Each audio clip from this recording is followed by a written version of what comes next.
वृंदावन की भूतिया रासलीला। प्रस्तावना। वृंदावन प्रेम का नगर, राधा कृष्ण की लीलाओं का पावन स्थल। दिन में ये नगरी जैसे स्वर्ग हो, मगर रात के तीसरे पहर इसकी एक बगिया में घटता है कुछ ऐसा जिसे सुनकर रूह कांप उठती है। कहते हैं वहाँ चांदनी रातों में अब भी राधा कृष्ण की रासलीला होती है, मगर ये रास जीवितों का नहीं, आत्माओं का है। कहानी शुरू। एक बार अचिंत्य नाम का एक साधु वृंदावन आया। काफी दिनों से उसने लोगों से ये सुना था कि इस बगिया में कोई अद्भुत रहस्य छुपा है। आखिरकार उसकी जिज्ञासा ने उसे बेचैन कर दिया। उसने तय किया कि पूर्णिमा की रात वह छुपकर इस रहस्य से पर्दा उठाएगा। रात गहरा चुकी थी, आसमान में चांद पूरे शबाब पर था।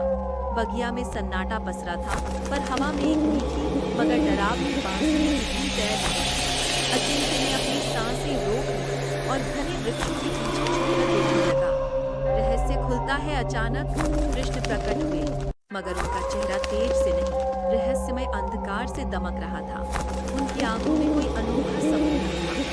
राधा अपार सुंदरता के साथ, मगर अजीब सी उदासी और रहस्य में डूबी हुई। उनके चारों ओर अनगिनत गोपियां थीं, मगर सभी गोपियों के चेहरे धुंधले थे, जैसे किसी परछाई से बने हों। वे सब हवा में तैरती हुई नृत्य कर रही थीं। अचिंत्य देखकर स्तब्ध रह गया। चौंकाने वाला मोड़ अचानक कृष्ण की दृष्टि अचिंत्य पर पड़ी।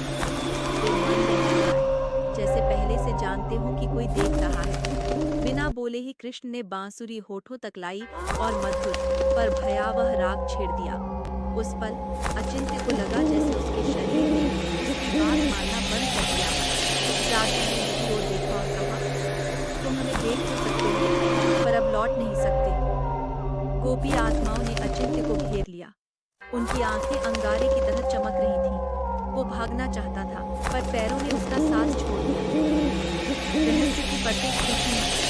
राधा ने आगे बढ़कर कहा, ये गोपियां कोई साधारण गोपियां नहीं, ये वे आत्माएं हैं जो कभी हमारे रास को अपवित्र समझ बैठी। अब ये रास अनंत है और हर नया आगंतुक इसका हिस्सा बन जाता है। अचिंत्य भय से कांप रहा था। तभी कृष्ण ने रहस्यमय मुस्कान के साथ पूछा, क्यों साधु, अब भी देखना चाहोगे ये रास?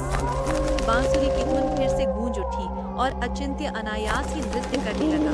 उसकी आंखों से आंसू बह रहे थे, पर चेहरा हंस रहा था। धीरे धीरे उसका शरीर मिटने लगा और उसकी आत्मा गोपियों में शामिल हो गई।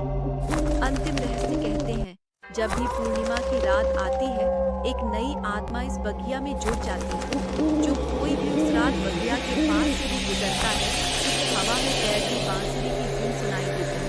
अगर वो रुक जाए तो बस समझ लीजिए वह अब लौट नहीं सकता, और उस रात वृंदावन की रासलीला एक बार फिर अनंत हो जाती है।